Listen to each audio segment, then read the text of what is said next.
Obrigada, primeiramente, por ter aceitado esse convite, porque afinal de contas eu sou uma grande influência, enfim, uma grande figura. Eu olhei e falei: "Meu Deus, vou conseguir entrevistar Neriel". E aí, por causa do meu professor, ele falou: "Poxa, tenta contato com ela e tudo mais", enfim. Eu que fico feliz, eu sempre fico honrada, assim, né, de ser convidada para participar, seja de uma entrevista nesse processo acadêmico, que eu sei também que demanda bastante de vocês, né, seja para qualquer outro um veículo de imprensa, então eu estou sempre contribuindo porque compor o elemento conhecimento, eu acho que é ser uma pessoa que precisa entender a importância do compartilhamento de saber, né? Então, muito obrigada também pelo convite. Bom, meu nome é Elis Rastoldo, eu sou estudante de jornalismo pela Fapcom, e hoje a gente vai continuar a nossa série de entrevistas sobre a exposição Hip Hop 80 SP, São Paulo na Onda do Break, que está em cartaz no Sesc 24 de maio. E ela celebra as origens do hip hop paulistano e nos faz pensar sobre como essa cultura transforma, resiste e se reinventa até os dias de hoje. Bom, e para conversar sobre isso, eu tenho o prazer de receber Nerie Bento, que é formada em comunicação social, que atua há mais de uma década articulando cultura, gênero e raça dentro e fora das periferias de São Paulo, que é idealizadora e diretora do documentário O Protagonismo das Minas, a importância das mulheres do rap em São Paulo, de 2019. E é uma obra que se tornou referência por registrar a presença feminina do rap paulistano e questionar as ausências históricas na cena, né?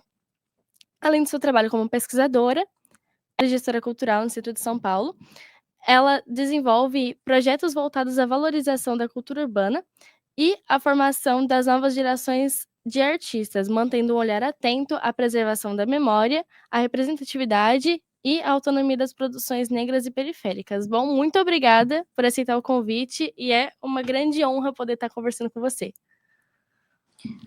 Obrigada, Elis. Obrigada, Fapcom, pelo convite. Eu que agradeço e fico feliz por poder falar dessa exposição que é tão importante para a cidade, para o país todo, né?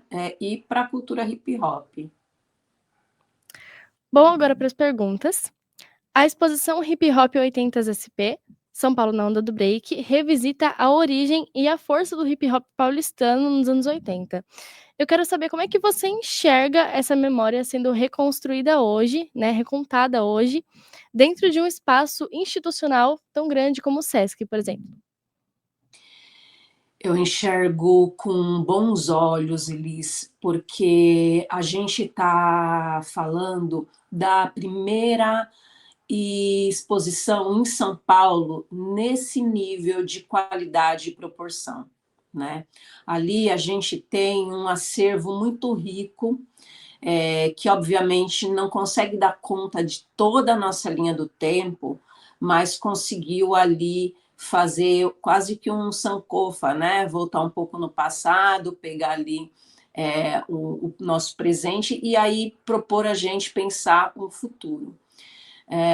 E toda instituição, né, que pensa a importância de trazer a cultura hip hop, as culturas negras para dentro dos seus espaços, ela está indo num caminho de legitimar o que acontece nas ruas, né?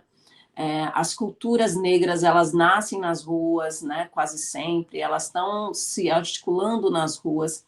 Então, isso mostra como essa instituição ela é contemporânea, ela é conectada, ela está atenta ao que está acontecendo, e ela também faz com que essa cultura ela saia desse local, se desloque desse local da marginalidade, porque ainda que a cultura hip hop hoje tenha acessado outros espaços, ela ainda é uma cultura marginal, né? Então, sendo sobretudo o SESC, que é um espaço muito caro para a gente, né? Democrático ali, quase que toda sua composição, então é pensar uma cultura que é de periferia e que vai ir para um espaço que é acessível para o nosso pessoal, é muito importante.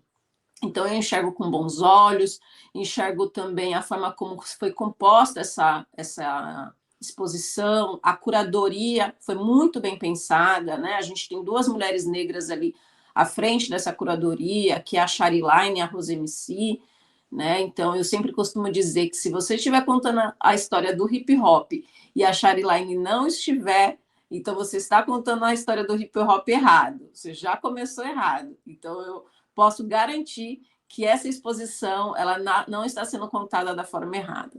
Ela chega logo depois do nosso cinquentenário, né? Ali a gente tem um grande acervo dos Gêmeos. Os Gêmeos foi uma revelação para a gente, né? A gente descobre na exposição o quanto de coisas que os irmãos detêm. A gente entende ali também um pouco do acervo do Rony Yoyo, do King Nobral um pouco a gente já sabia, né? Então ali uma exposição coletiva, assim como é a composição do hip hop, né? Porque a memória do hip hop ela ainda está nas ruas, nas casas. Essa história ainda não havia sido contada da forma como está sendo nessa exposição. Vale lembrar que é uma exposição limitada a uma década, né? Eu espero muito que a gente tenha agora da década de 90, dos anos 2000, dos 2010, e aí para a gente pensar o quanto já de coisas a gente teve na década de 80. O hip hop ele é muito grande, ele é muito potente, a gente só não estava tendo a oportunidade de contar essa história, reunir essas informações, né?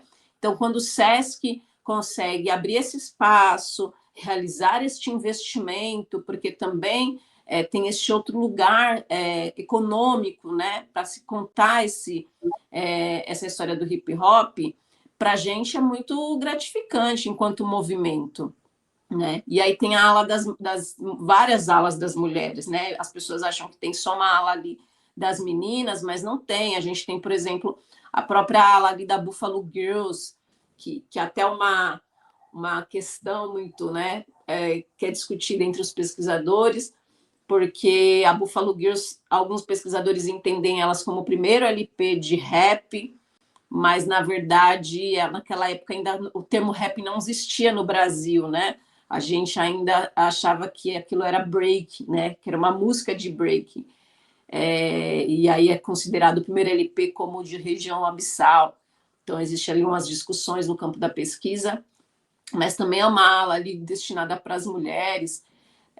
Então, uma exposição extremamente rica, importante para a cidade, importante para a formação, para a área pedagógica. Essa semana, uma amiga esteve lá com a escola dela, né, com os alunos dela. Então, é um ganho assim, para a gente e para a formação, né, que é o principal propósito do hip hop, né, a transformação social, política da nossa juventude e das novas gerações. Bom, seu trabalho como educadora e pesquisadora se cruza muito com o hip hop como ferramenta pedagógica, assim como você acabou de me dizer. Na sua visão, como essa cultura ainda pode atuar como uma forma de alfabetização social e política dentro das periferias? O hip hop, ele ensina as pessoas a ler o mundo, né? Então, ele é uma cultura e um conhecimento vivo. Isso significa que quando você detém ou alguns conhecimentos de alguns elementos do hip hop, ou se não todos, isso começa a fazer com que aquela pessoa se construa como sujeito, comece a se perceber como sujeito.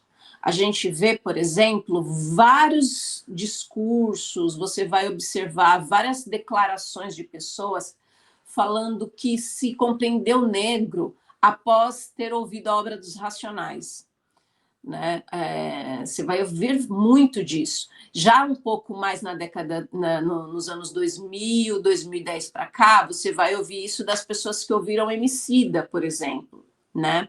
Já das mulheres, hoje na nova geração, são as meninas que estão ouvindo Tashi Trace, por exemplo. Né?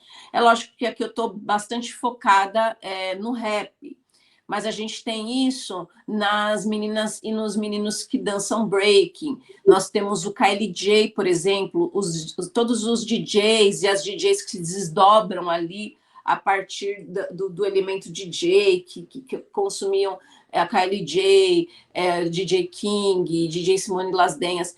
Então, os elementos do hip hop, ele começa a te construir como sujeito. Para além de você aprender aquela arte do elemento, ele faz com que você construa repertório político, né, e simbólico.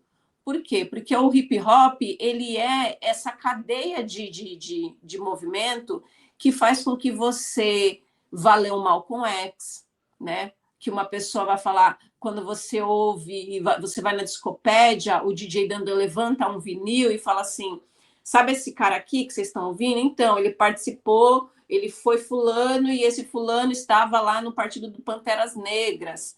Então, são tantas subjetividades que atravessam o hip hop que quem está dentro dessa cultura vai conseguindo aprender a ler o mundo, né? E aí isso vai se reverberando num processo educacional muito potente, que é das ruas. É diferente de um ensino pedagógico da escola, né? De uma alfabetização de um processo educacional que está dentro das escolas, né? Por isso que quando você tem um arte educador atuando, por exemplo, com o elemento hip hop na Fundação Casa, quase sempre esse jovem que está dentro, passando por esse processo de medida socioeducativa, ele sai com outra leitura do sistema, do mundo, de sociedade, porque a cultura hip hop nos traz ferramentas para que a gente vá se compreendendo enquanto sujeito na sociedade. O hip hop foi um território de resistência, mas também de acolhimento, né? E você, como mulher preta, artista, intelectual, de que maneira você sente que as mulheres têm reescrito a história desse movimento e como é que a presença delas pode ser mais valorizada em espaços expositivos como esse?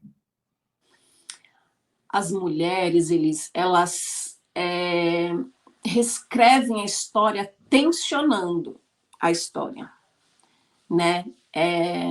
E não é uma tensão que é confortável, porque elas sempre têm que estar disputando esse espaço. Ainda não é um lugar onde elas acessam de forma saudável. Nem agora, quando o momento está bastante auspicioso, né? Eu tenho usado muito essa palavra, auspicioso, para as mulheres. Né? Ainda é um hip hop é uma cultura majoritariamente masculina, é uma cultura, né, consequentemente machista, desigual, né? Porque o fato da gente ter ali agora 4 a 5 mulheres em ascensão, antes a gente tinha só uma ou duas. Era normal a gente ter sempre uma ou duas em destaque. Agora a gente tem 4, 5, 6, né? Esse é o novo modelo de mercado do hip hop. Isso não significa que esteja bom, porque se agora a gente tem 6, a gente tem 20 homens em competição com elas, né? Então, elas aumentam, mas o número de homens também aumenta, continua sendo desigual também. Então, elas continuam tensionando, né, isso. Agora, só que elas aprenderam a fazer essa reivindicação de outras formas, né? Então, elas são mais organizadas, elas são mais coletivas, elas são mais estratégicas. Em que momento que você consegue enxergar isso? A gente tem várias formas. A gente tem nas formas políticas, por exemplo, com organizações coletivas. A Frente Nacional de Mulheres no Hip Hop é uma delas, né? A Frente, ela é uma organização que está, desde 2010, atuando no combate da violência de gênero dentro do hip hop e lutando por políticas públicas. É uma organização, né, uma rede que está em 23 estados, tem em 13 países, ela é enorme. E aí, por outro lado, do ponto de vista de mercado, a gente consegue enxergar isso, por exemplo, num show da Ebony que aconteceu semana passada, onde a Ebony no palco vai lá na frente e fala do trabalho da Nanda Tsunami, da Júlia Costa, da Tashira Tracy, né? Então, assim, é uma forma coletiva. até via isso pontualmente, mas não com tanta frequência agora, né? A Tasha Trace lançando na audição o disco e convidando a Negra Lee, a Carol Conká, a Shari Line. Então, é a forma que elas têm de estar se reinventando e se reafirmando dentro. Nós estamos aqui, nós estamos juntas e vamos continuar assim, porque elas entenderam, né? Já há algum tempo entendemos que nós só vamos seguir unidas, sobreviveremos a essa cultura, a essas desigualdades unidas, né? Então a gente tem esse caminho.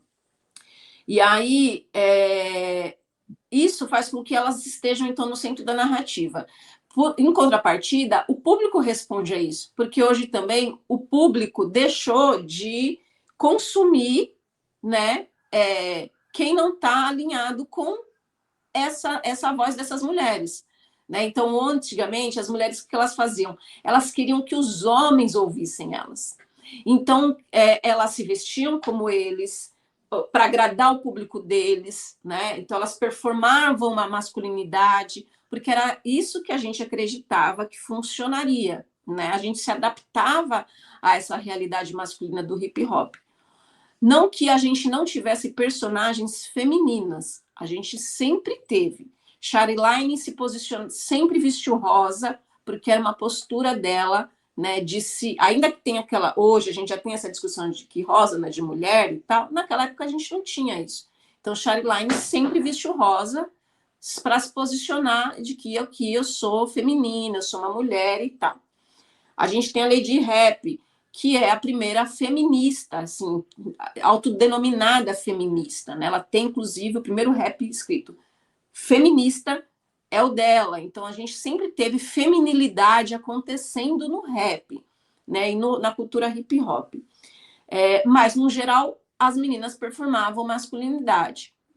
Hoje, a gente tem as mulheres já não precisando mais fazer isso, né? Já não precisando mais agradar os homens, já não precisando mais agradar o público homem, porque elas entenderam quem é o público delas, elas reeducaram esse público. Acho que também uma forma de se manter foi fazendo isso, reeducando o público delas.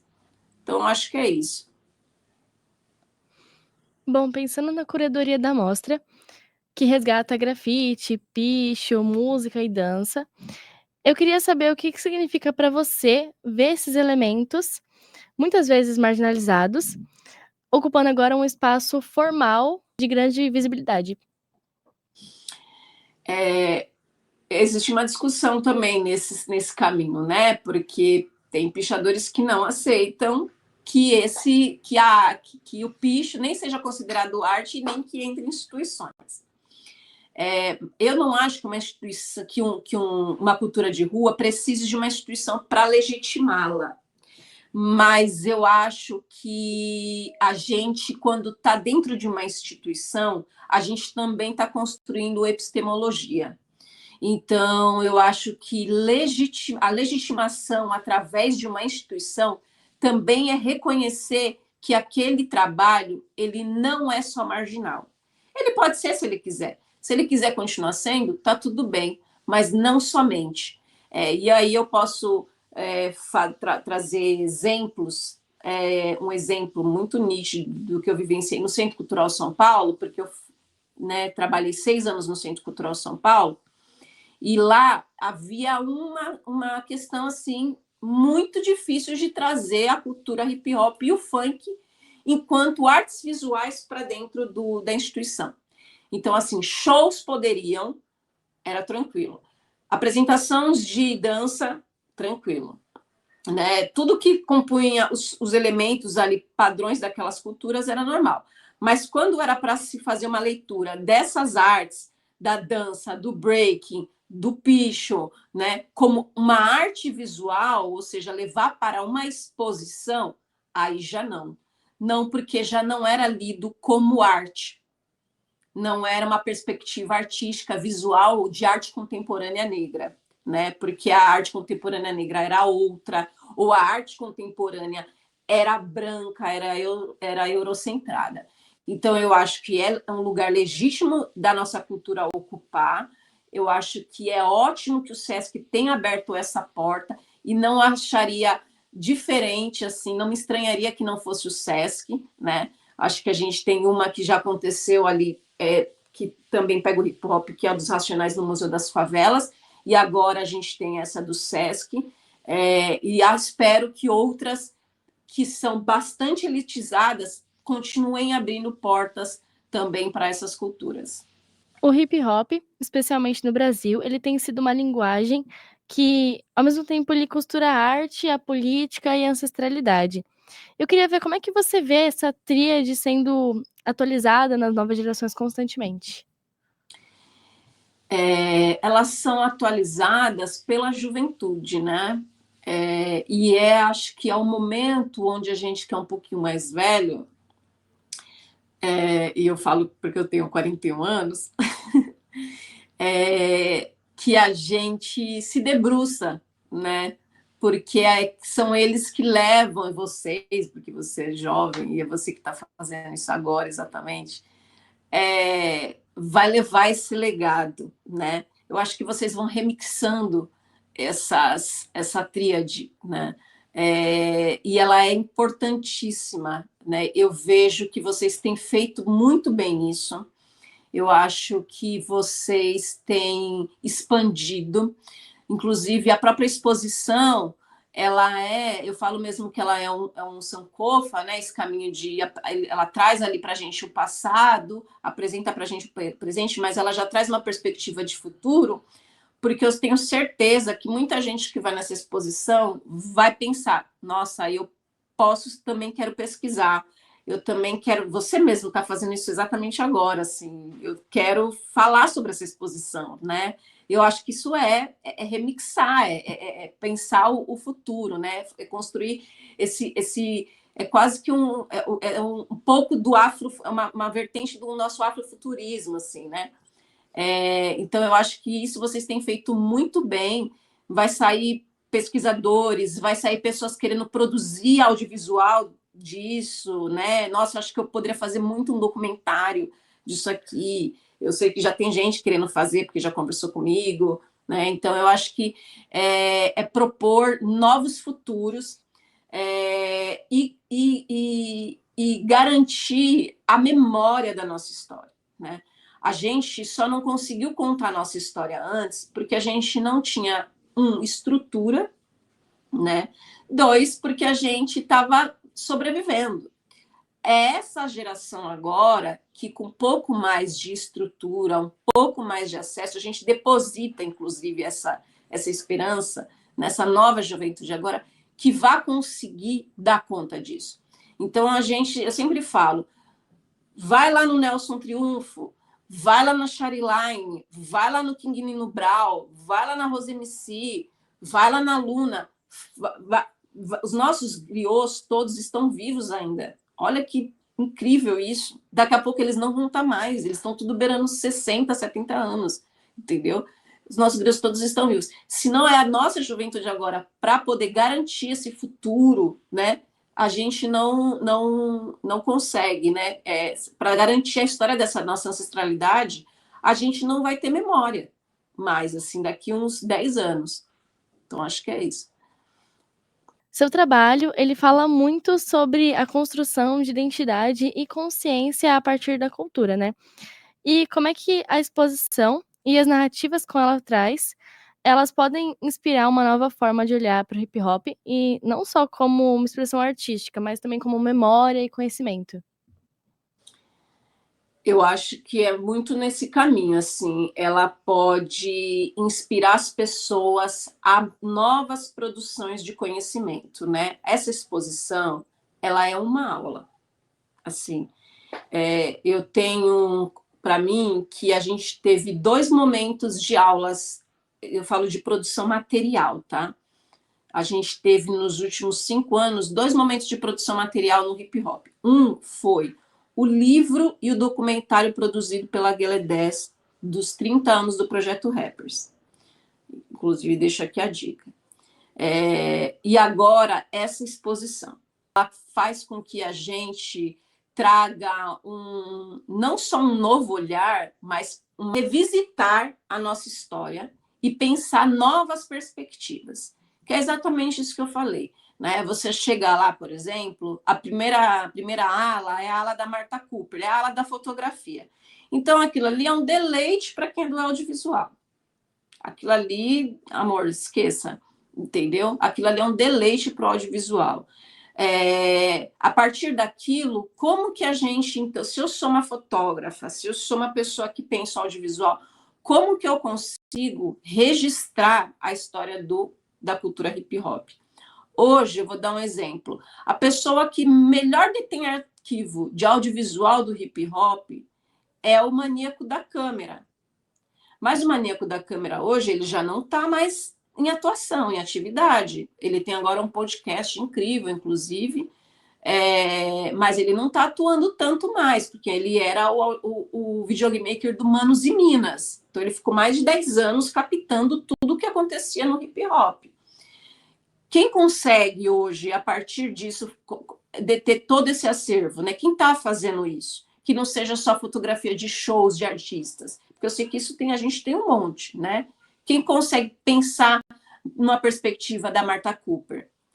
Passa daquela ala, a gente tem a alas dos artistas visuais, a gente tem um monte de flyers ali focados em eventos de rap, de eventos de shows. Então, eu acho que tem várias coisas que estão acontecendo ali. A gente tem a história das mulheres, né? A gente tem as histórias dos DJs ali, a gente tem as boombox. Quem que consegue... Então, assim, adentrar, né, imergir dentro daquela exposição, a partir da sua realidade, e pensar o que você consegue construir a partir dali. Além disso, pensar enquanto sujeito mesmo, né? O que essa cultura fez ao longo desses anos, né? Como que aquilo foi se consolidando? A gente está falando de uma cultura negra, a gente está falando de uma cultura que foi uma das principais responsáveis por interromper, assim, por reduzir o genocídio da população negra. A maioria daquelas pessoas, elas estavam fadadas a virar estatística. A verdade é essa. A gente está falando de pessoas, aquelas pessoas que estavam naquela exposição, elas viveram numa realidade da década de 80, em São Paulo, onde o genocídio da população negra estava comendo solto. Muitas daquelas pessoas, elas foram salvas porque a gente tinha a cultura hip hop, a gente teve um projeto, a gente teve o Guelé 10 junto, a gente teve o Movimento Negro junto, entendeu? Então, é uma aula de história, é uma aula de negritude, é uma aula de cultura. Então, como entender como que a gente se debruça e se inspira a partir daquilo. Em um contexto de retrocesso social e de censura simbólica, o hip hop ele ainda se afirma como resistência. Eu quero saber que papel você acredita que artistas e educadores coletivos hoje têm na preservação dessa história e na construção de novas potências. Todos nós somos guardiões da cultura hip hop, né? E a gente, como guardião, às vezes a gente vai ser chato mesmo, né? Porque a gente precisa salvaguardar a nossa cultura. Eu vejo muito nesses debates acalorados na internet, né? Sobretudo quando a gente está nesse momento, daqui a pouco vem a eleição de novo, aí vem aquela coisa de se posicionar, de não se posicionar.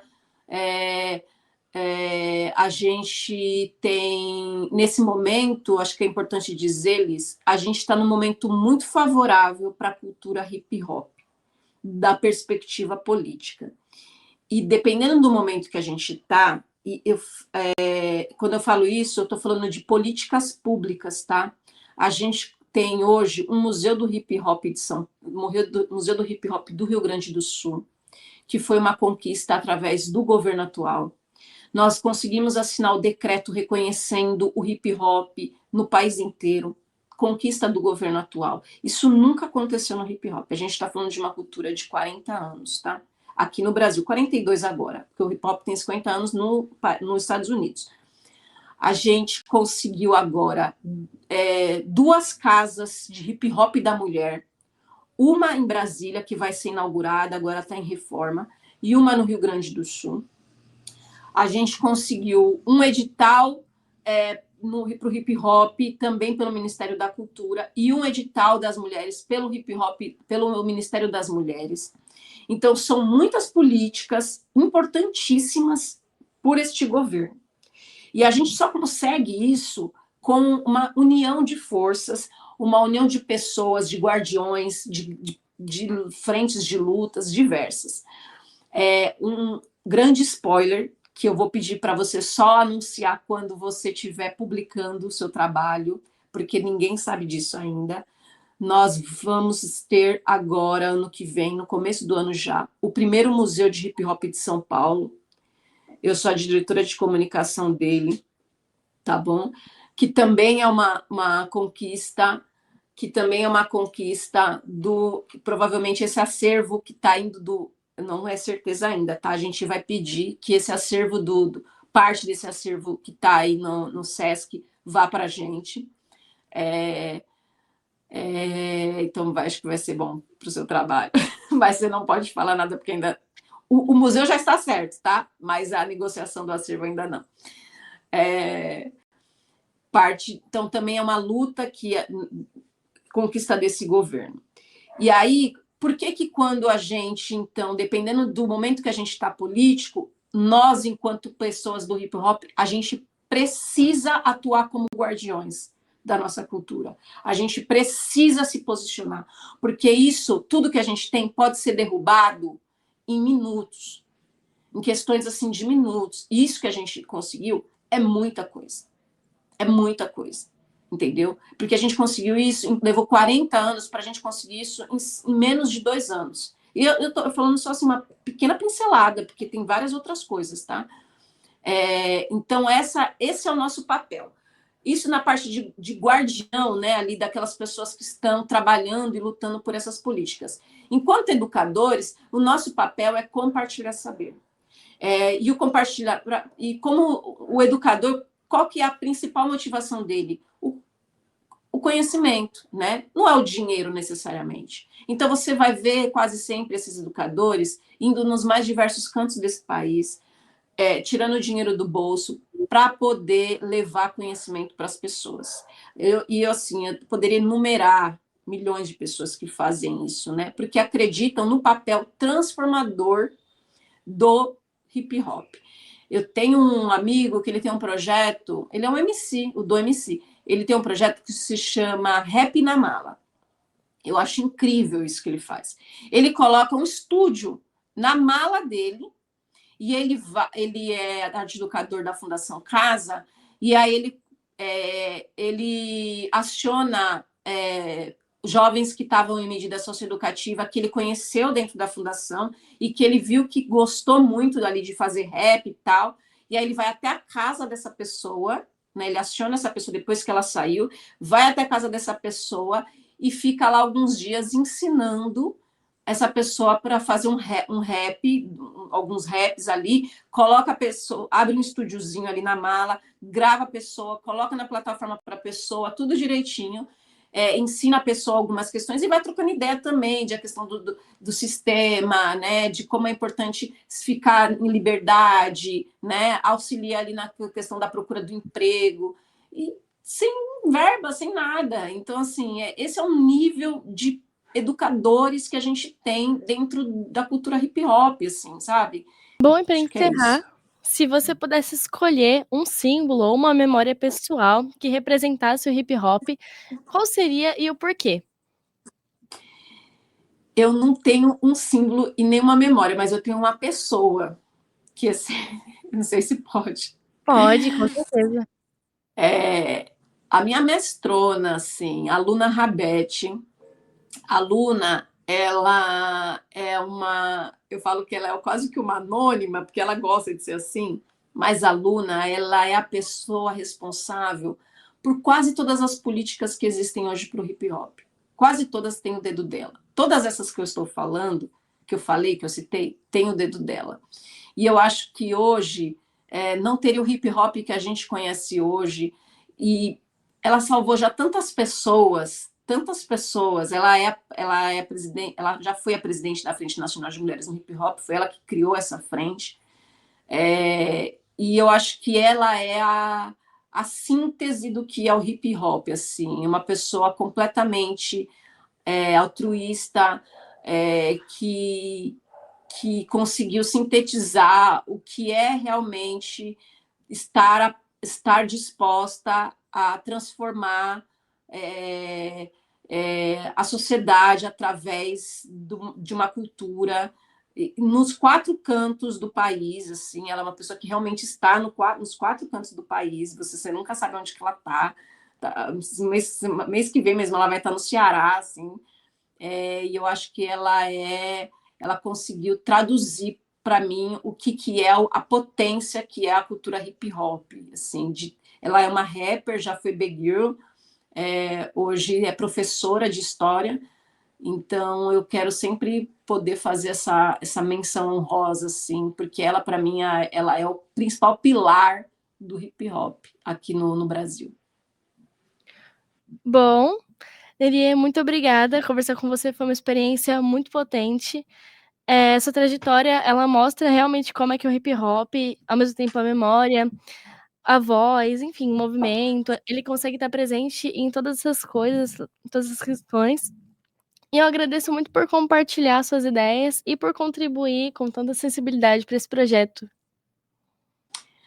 Elise, eu que agradeço, agradeço Fapcom, espero que, enfim, tenha respondido suas perguntas, tenha contribuído de alguma forma. Se faltou alguma coisa depois, me chama aqui. Agradeço também, não sei o nome da pessoa que está aí por trás do estúdio, mas agradeço também, viu?